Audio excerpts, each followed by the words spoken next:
Hello everyone, स्वागत है आप सभी का हमारे YouTube channel exam 2.0 study channel पर। आज के इस वीडियो में हम लोग बीएड प्रवेश परीक्षा 2023 के लिए सामान्य हिंदी का क्लास 2 हम लोग कवर करेंगे, जिसमें हम लोग 50 इंपॉर्टेंट हिंदी के प्रश्नों को देखेंगे, जो कि आपके एग्जाम के लिए अति महत्वपूर्ण होगा।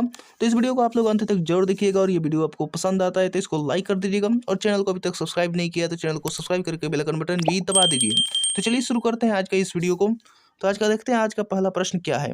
तो आज के इस वीडियो में हिंदी का पहला प्रश्न यहाँ पर दिया गया है कि सूरदास का काव्य किस भाषा में रचित है। तो इसका करेक्ट आंसर आप लोग को बताने हैं। तो इसका करेक्ट आंसर क्या होगा? इसका करेक्ट आंसर हो जाएगा ऑप्शन नंबर डी, ब्रज भाषा में रचित है सूरदास का काव्य। इसी तरीके से हम लोग आगे देखते हैं 52 नंबर दिया गया है कि निम्नलिखित में कौन सा वर्तनी रूप शुद्ध है। आपको बताना है कि कौन सा वर्तनी रूप शुद्ध है। तो इसका करेक्ट आंसर आप लोग बताइए। तो इसका करेक्ट आंसर हो जाएगा ऑप्शन नंबर ए यानी पूज्य। उसका बाद अगला प्रश्न हम देखते हैं 53 नंबर दिया गया है कि शुद्ध शब्द का चयन करें। तो शुद्ध शब्द का चयन करना है आपको इन चारों ऑप्शन में से। तो जल्दी से इसका करेक्ट आंसर आपको बताइए। तो इसका करेक्ट आंसर हो जाएगा ऑप्शन नंबर सी, गृहिणी। इसके बाद अगला प्रश्न दिया गया है 54 नंबर दिया गया है कि अशुद्ध वर्तनी का चयन कीजिए। यहाँ पर अशुद्ध वर्तनी का चयन करना है, ऑप्शन दिए गए और इसमें से करेक्ट आंसर आपको बताने हैं। तो इसका करेक्ट आंसर हो जाएगा ऑप्शन नंबर सी, जीर्णोद्धार। उसके बाद अगला प्रश्न हम देखते हैं 55 नंबर दिया गया है कि उच्चारण स्थान की दृष्टि से क वर्ग के सभी वर्ण क्या कहलाते हैं। तो इसका भी करेक्ट आंसर आपको बताने हैं। तो इसका करेक्ट आंसर हो जाएगा ऑप्शन नंबर बी, कंठ। उसके बाद अगला प्रश्न हम देखते हैं 56 नंबर दिया गया है। यहाँ पर स कौन से व्यंजन कहलाते हैं। तो ये आपको बताना है यहाँ पर कौन से व्यंजन कहलाते हैं ये सभी। तो इसका करेक्ट आंसर हो जाएगा ऑप्शन नंबर बी यानी उष्म व्यंजन कहलाते हैं। उसके बाद अगला प्रश्न यहाँ पर 57 नंबर दिया गया है कि चढ़ाना क्रिया से भाववाचक संज्ञा शब्द बनेगा। तो आपको बताना है कि कौन सा शब्द बनेगा। तो इसका करेक्ट आंसर क्या होगा यहाँ पर? इसका करेक्ट आंसर हो जाएगा चढ़ाई। चढ़ाई जो है वो भाववाचक संज्ञा बनेगा चढ़ाना से। उसके बाद अगला प्रश्न यहाँ पर दिया गया है 58 नंबर, राष्ट्र की भाववाचक संज्ञा है। तो भाववाचक संज्ञा बताना है राष्ट्र की। तो जल्दी से इसका करेक्ट आंसर आपको बताइए। तो इसका करेक्ट आंसर हो जाएगा ऑप्शन नंबर बी, राष्ट्रीयता। राष्ट्रीयता हो जाएगा यहाँ पर राष्ट्र का भाववाचक संज्ञा। उसके बाद अगला प्रश्न हम देखते हैं 59 नंबर दिया गया है कि देना क्रिया की भाववाचक संज्ञा शब्द कौन है। तो इसका करेक्ट आंसर क्या होगा यहाँ पर? तो इसका करेक्ट आंसर हो जाएगा ऑप्शन नंबर सी यानी देन। यही करेक्ट आंसर हो जाएगा, देना की क्रिया की भाववाचक संज्ञा है। उसके बाद अगला प्रश्न हम देखते हैं 60 नंबर। इसके बाद अगला प्रश्न यहाँ पर 60वां नंबर दिया गया है कि बच्चा से बना हुआ बचपन शब्द है। तो आपको बताना है कि बचपन कौन सा शब्द है यहाँ पर। तो इसका करेक्ट आंसर हो जाएगा ऑप्शन नंबर ए, भाववाचक संज्ञा है। इसी तरीके से हम लोग आगे देखते हैं 61 नंबर दिया गया है कि मधुर विशेषण से बनने वाला संज्ञा शब्द होगा। तो आपको बताना है कि मधुर विशेषण से बनने वाला संज्ञा शब्द कौन सा होगा। तो इसका करेक्ट आंसर हो जाएगा ऑप्शन नंबर बी, भाववाचक संज्ञा होगा। उसके बाद अगला प्रश्न यहाँ पर दिया गया है 62 नंबर, निम्नलिखित में से किस विकल्प में सभी शब्द भाववाचक संज्ञा शब्द है। तो आपको बताना है कि सभी शब्द जो भाववाचक संज्ञा शब्द हैं वो आपको बताने हैं विकल्प को। तो इसका करेक्ट आंसर हो जाएगा ऑप्शन नंबर सी यानी रसीला, कड़वाहट, बुढ़ापा, उन्नति। यही करेक्ट आंसर हो जाएगा। ये सब के सब भाववाचक संज्ञा शब्द हैं। उसके बाद अगला प्रश्न हम देखते हैं 63 नंबर, कुशलता किस प्रकार की संज्ञा है। तो आपको बताना है कुशलता किस प्रकार की संज्ञा है। तो इसका करेक्ट आंसर हो जाएगा ऑप्शन नंबर ए, भाववाचक संज्ञा है। इसके बाद अगला प्रश्न यहाँ पर 64 नंबर दिया गया है कि निम्नलिखित विकल्पों में से कौन सा विकल्प महाविशेषण से निर्मित भाववाचक संज्ञा का सूचक है। तो इसका करेक्ट आंसर हो जाएगा ऑप्शन नंबर ए यानी महिमा। उसके बाद अगला प्रश्न हम देखते हैं 65 नंबर दिया गया है कि वह अगले साल आएगा। इस वाक्य में कौन सा कारक है। तो आपको बताना है कौन सा कारक है। तो इसका करेक्ट आंसर हो जाएगा ऑप्शन नंबर सी यानी अधिकरण कारक है। उसके बाद अगला प्रश्न यहाँ पर दिया गया है 66 नंबर की ग्रहों के नाम सदैव होते हैं। तो आपको बताना है कि ग्रहों के नाम सदैव क्या होते हैं, स्त्रीलिंग, पुल्लिंग या फिर नपुंसकलिंग या फिर उपर्युक्त में से कोई नहीं। तो इसका करेक्ट आंसर हो जाएगा ऑप्शन नंबर डी, उपर्युक्त में से कोई नहीं। उसके बाद अगला प्रश्न हम देखते हैं 67 नंबर, 67 नंबर यहाँ पर दिया गया है कि अस्थि का तद्भव शब्द है। तो अस्थि का तद्भव शब्द बताना है। तो इसका करेक्ट आंसर क्या होगा? इसका करेक्ट आंसर हो जाएगा ऑप्शन नंबर ए, हड्डी। हड्डी हो जाएगा तद्भव शब्द। ऑप्शन नंबर ए करेक्ट हो जाएगा। इसी तरीके से हम लोग आगे बढ़ते हैं। अगला यहाँ पर दिया गया है पहचान का तत्सम शब्द क्या है। तो पहचान का तत्सम बताना है। तो इसका करेक्ट आंसर हो जाएगा ऑप्शन नंबर ए यानी प्रत्यभिज्ञान। प्रत्यभिज्ञान हो जाएगा यहाँ पर पहचान का तत्सम शब्द। उसके बाद अगला प्रश्न यहाँ पर दिया गया है कि वार द्वार दिए गए अनेकार्थी शब्द को एक अर्थ के साथ लिखा है, दूसरा अर्थ बताइए। तो इसका करेक्ट आंसर क्या होगा यहाँ पर बताने हैं आप लोगों को। इसका करेक्ट आंसर हो जाएगा ऑप्शन नंबर ए यानी रोक, वार द्वार का यहाँ पर एक दूसरा अर्थ हो जाएगा रोक। उसके बाद अगला प्रश्न हम देखते हैं 70 नंबर। तो यहाँ पर 70 नंबर दिया गया है कि बहिर्मुखी शब्द में कौन सा उपसर्ग है। तो इसका करेक्ट आंसर बताना है आपको। इसका करेक्ट आंसर हो जाएगा ऑप्शन नंबर ए यानी बहिर। उसके बाद अगला प्रश्न यहाँ पर दिया गया है 71 नंबर के निम्न में से किस शब्द में उपसर्ग नहीं लगा है। उपसर्ग नहीं लगा है ये आपको बताना है। इसका करेक्ट आंसर हो जाएगा ऑप्शन नंबर बी प्रशंसा। इसमें उपसर्ग नहीं लगा है। इसके बाद अगला प्रश्न यहाँ पर 72 नंबर दिया गया है कि निम्न वाक्यों में मोटे अक्षर वाले शब्द का संधि ज्ञात करना है। संधि बताना है यहाँ पर कौन सा संधि है। यहाँ पर दिया गया है प्राचीन काल में तपोवन स्वर्ग माने जाते हैं, तो तपोवन का संधि बताना है। तो इसका करेक्ट आंसर हो जाएगा ऑप्शन नंबर ए यानी विसर्ग संधि। उसके बाद अगला प्रश्न यहाँ पर दिया गया 73 नंबर, दिगंत में कौन सी संधि है। तो दिगंत में बताना है कौन सी संधि है। तो इसका करेक्ट आंसर हो जाएगा ऑप्शन नंबर सी यानी व्यंजन संधि है। उसके बाद अगला प्रश्न यहाँ पर 74 नंबर दिया गया है, निम्न में से कौन सा संधि विच्छेद सही है। तो इसका करेक्ट आंसर हो जाएगा ऑप्शन नंबर डी यानी सदा धन एव, ये करेक्ट आंसर हो जाएगा। उसके बाद अगला प्रश्न यहाँ पर क्या होगा, यहाँ पर correct answer option number D हो जाएगा। उसके बाद अगला प्रश्न यहाँ पर 75 नंबर दिया गया है कि कौन सा व्यंजन संधि नहीं है। तो कौन सा व्यंजन संधि नहीं है ये आपको बताने हैं। तो इसका करेक्ट आंसर हो जाएगा ऑप्शन नंबर डी यानी रसायन। उसके बाद अगला प्रश्न यहाँ पर दिया गया है 76 नंबर की कौन सा शब्द बहुव्रीहि समास के अंतर्गत आता है। बहुव्रीहि समास के अंतर्गत कौन सा शब्द आता है। तो इसका करेक्ट आंसर हो जाएगा ऑप्शन नंबर ए यानी वीणा पाड़ी, ये करेक्ट आंसर हो जाएगा जो कि बहुव्रीहि समास के अंतर्गत आता है।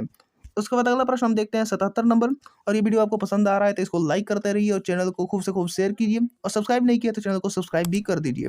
तो आगे हम देखते हैं यहाँ पर 77 नंबर की कौन सा शब्द कर्मधारय समास नहीं है। तो इसका करेक्ट आंसर आप लोग को बताने हैं। तो इसका करेक्ट आंसर हो जाएगा ऑप्शन नंबर डी पराधीन। इसी तरीके से हम लोग आगे बढ़ते हैं 78 नंबर। 78 नंबर यहाँ पर दिया गया है कि इसमें कौन सा तत्पुरुष समास है। तो इसका करेक्ट आंसर हो जाएगा ऑप्शन नंबर बी आशातीत। आशातीत हो जाएगा यहाँ पर तत्पुरुष समास। इसके बाद अगला प्रश्न यहाँ पर 79 नंबर दिया गया है कि प्रातःकालीन भ्रमण स्वास्थ्य के लिए होता है, रिक्त स्थान को पूर्ति करने के लिए उचित विकल्प का चयन कीजिए। यहाँ पर उचित विकल्प क्या होगा यहाँ पर आपको बताने हैं। यहाँ पर क्या भरा जाएगा ऑप्शन में से, तो इसका करेक्ट आंसर क्या होगा ये आपको बताने हैं। तो इसका करेक्ट आंसर हो जाएगा ऑप्शन नंबर बी लाभकारी होता है। प्रातःकालीन भ्रमण स्वास्थ्य के लिए लाभकारी होता है। उसके बाद अगला प्रश्न हम यहाँ पर दिया गया है, देखते हैं यहाँ पर निर्देश दिए गए हैं प्रश्न संख्या 80 से 82 तक। तो यहाँ पर लिखा गया है कि वाक्य को पढ़कर उस खंड का चयन करें जो व्याकरण अथवा शब्द ज्ञान के नियमों के अनुसार त्रुटिपूर्ण हो। यदि सभी खंड त्रुटि रहित हों तो कोई त्रुटि नहीं को उत्तर के रूप में चिन्हित करें। तो आपको बताना है यहाँ पर त्रुटिपूर्ण कौन है। यहाँ पर 80 नंबर दिया गया है ऑप्शन नंबर ए में राम के धनुष भंग करते ही, और ऑप्शन नंबर बी दिया गया है दूसरे राजाओं के, सी दिया गया है वक्ष पर सांप लौटने लगे, और डी दिया गया है कोई त्रुटि नहीं है। तो आपको बताना है कि किस ऑप्शन में त्रुटि है। तो इसका करेक्ट आंसर हो जाएगा ऑप्शन नंबर सी वक्ष पर सांप लौटने लगे, इसके जगह पर होना चाहिए सीने पर सांप लौटने लगे। तो यहाँ पर ऑप्शन नंबर सी करेक्ट होगा जिसमें त्रुटिपूर्ण है।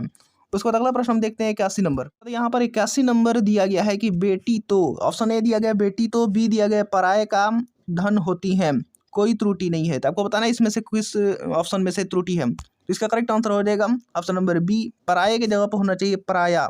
इसके बाद अगला प्रश्न यहाँ पर 82 नंबर दिया गया है, परिश्रम करोगे तो सदा उन्नतशील रहोगे। तो इसमें से बताना है किस ऑप्शन में त्रुटि है। अगर त्रुटि नहीं है तो कोई त्रुटि नहीं के ऑप्शन को करेक्ट करना होगा। तो बताना है पहले त्रुटि नहीं है। तो इसका करेक्ट आंसर हो जाएगा ऑप्शन नंबर सी उन्नतशील रहोगे। उन्नतशील के जगह पर क्या होना चाहिए, तो उन्नतशील के जगह पर होना चाहिए सफल रहोगे, ये करेक्ट आंसर हो जाएगा ऑप्शन नंबर सी। उसके बाद अगला प्रश्न यहाँ पर दिया गया 83 नंबर। 83 नंबर दिया गया कि किस तरह के वाक्यों में आशीर्वाद या शुभकामना का बोध होता है। तो इसका करेक्ट आंसर आप लोगों को बताने हैं। तो इसका करेक्ट आंसर हो जाएगा ऑप्शन नंबर सी यानी इच्छावाचक। उसके बाद अगला प्रश्न यहाँ पर 84 नंबर दिया गया है कि निम्न शब्द का पर्यायवाची शब्द बताइए। चांद का पर्यायवाची शब्द बताना है। तो इसका करेक्ट आंसर क्या होगा यहाँ पर, इसका करेक्ट आंसर हो जाएगा ऑप्शन नंबर ए सुधांशु। उसके बाद अगला प्रश्न यहाँ पर क्या दिया गया है 85 नंबर। 85 नंबर दिया गया है कि समान अर्थ को देने वाले शब्द को चुनकर लिखिए। चंद्रमा का समानार्थ शब्द यहाँ पर समान अर्थ देने वाले शब्द कौन सा है। तो इसका करेक्ट आंसर हो जाएगा ऑप्शन नंबर बी शशि। इसी तरीके से आगे देखते हैं 86 नंबर, प्रज्ञ का विलोम है। तो प्रज्ञ का विलोम क्या है यहाँ पर बताना है। तो इसका करेक्ट आंसर हो जाएगा मूर्ख, ऑप्शन नंबर बी करेक्ट हो जाएगा। इसी तरीके से यहाँ पर 87 नंबर दिया गया प्रतिपन्न का विलोम है। तो प्रतिपन्न का विलोम कौन सा है। तो इसका करेक्ट आंसर हो जाएगा ऑप्शन नंबर बी अप्रतिपन्न। इसी तरीके से हम लोग आगे देखते हैं 88 नंबर, जलज का सही विकल्प है। तो जलज का सही विकल्प क्या है ये आपको बताने हैं। तो इसका करेक्ट आंसर हो जाएगा ऑप्शन नंबर बी जल में जन्म लेने वाला। उसके बाद अगला प्रश्न यहाँ पर दिया गया 79 नंबर।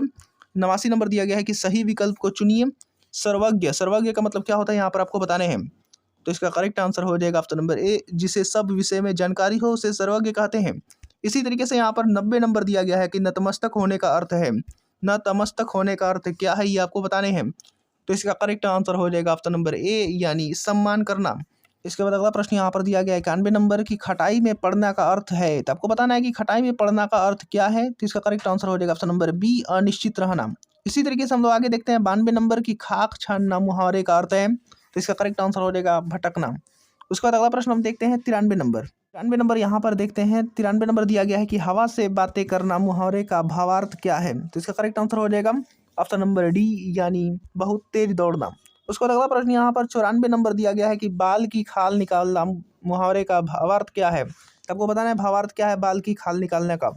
इसका करेक्ट आंसर हो जाएगा ऑप्शन नंबर बी, यानी अनावश्यक सूक्ष्म विश्लेषण करना। अनावश्यक सूक्ष्म विश्लेषण करना, यहाँ पर जो अक्षर हैं वो सब के सब गायब हैं, तो यहाँ पर हो जाएगा अनावश्यक सूक्ष्म विश्लेषण करना। उसके बाद अगला प्रश्न हम देखते हैं। अगला प्रश्न यहाँ पर दिया गया है कि कौन से मुहावरे का अर्थ युग्म सही नहीं है।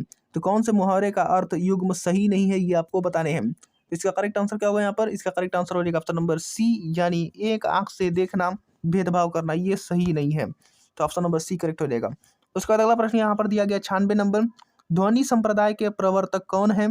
तो ध्वनि संप्रदाय के प्रवर्तक कौन है ये आपको बताने हैं। तो इसका करेक्ट आंसर हो जाएगा आचार्य आनंदवर्धन, ये करेक्ट आंसर हो जाएगा ऑप्शन नंबर बी।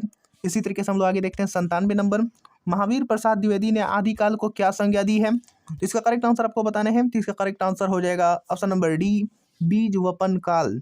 इसी तरीके से हम लोग आगे देखते हैं 98 नंबर, अति सुदो स्नेह का मार्ग है। अति सुदो स्नेह को मार्ग है किसकी पंक्ति है। तो इसका करेक्ट आंसर हो जाएगा ऑप्शन नंबर डी, यानी धनानंद की है, घनानंद की है अति सुधो स्नेह को मार्ग। उसके बाद अगला प्रश्न यहाँ पर दिया गया है कि आधुनिक हिंदी साहित्य की पहली आत्मकथा के लेखक कौन माने जाते हैं। तो आपको बताना है कि आधुनिक हिंदी साहित्य की पहली आत्मकथा के लेखक कौन माने जाते हैं। तो इसका करेक्ट आंसर हो जाएगा option number C, Harivansh Rai Bachchan. उसके बाद अगला प्रश्न और इस वीडियो का लास्ट प्रश्न दिया गया है, यदि कोई पत्र सभी संबंध कार्यालयों को प्रेषित किया जाता है तो उसे कहते हैं। तो क्या कहते हैं ये आपको बताने हैं। तो इसका करेक्ट आंसर हो जाएगा परिपत्र कहते हैं। तो उम्मीद करता हूँ कि यहाँ तक आप लोग समझ गए होंगे और वीडियो को लाइक भी कर दिया होगा, और चैनल को अभी तक सब्सक्राइब नहीं किया तो चैनल को सब्सक्राइब करके ही जाइएगा और साथ में बेल आइकन बटन भी दबा दीजिए ताकि हमारा एक वीडियो को नोटिफिकेशन आपसे मिस ना हो सके। तो मिलते हैं अगले वीडियोज़ में।